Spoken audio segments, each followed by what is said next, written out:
এই গরিব লোকটা দেখতে পায় তার তিনটা ছেলে ধীরে ধীরে অনেক বড় হয়ে যাচ্ছে, কিন্তু তার সব থেকে ছোট ছেলে বান্টি যখন বড় হয় তখন বাবা তাদের সবাইকে চাকরি খোঁজার আদেশ দেয়। তখন বাবা তাদেরকে বলে, তোমরা 1 বছর পর আমার কাছে এক সেট নতুন জামা পরে ফিরে আসবে।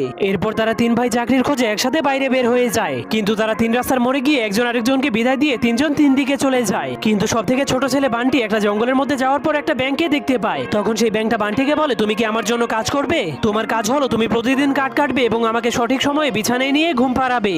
যা শোনার পর বান্টি ব্যাঙের জন্য কাজ করতে রাজি হয়ে যায়। এরপর থেকে সে প্রতিদিন তার মালিক ব্যাঙের কথা মতো তাকে পুকুর থেকে বিছানায় নিয়ে ঘুম পাড়াতো আর সকাল হলে কাঠ কাটতো। এভাবেই কাজ করতে করতে 1 বছর কেটে যায়, যার কারণে ব্যাংকটা বান্টির উপরে অনেক খুশি হয়ে বান্টিকে একটা নতুন জামা উপহার দেয়। কিন্তু তারা বাড়ি ফেরার সময় সেই তিন রাস্তার মোড়ে তাদের তিন ভাইয়ের দেখা হয়। কিন্তু যখন বান্টির বড় ভাইয়েরা জানতে পারে তাদের ছোট ভাই এতদিন একটা ব্যাঙের জন্য কাজ করেছে, তখন তার বড় ভাইয়েরা তাকে নিয়ে হাসতে শুরু করে দেয়। কিন্তু যখন বান্টি সেই ব্যাঙের উপহার দেওয়া সেই কাপড়টাকে দেখায়, এই গরিব লোকটা দেখতে পায় তার তিনটা ছেলে ধীরে ধীরে অনেক বড়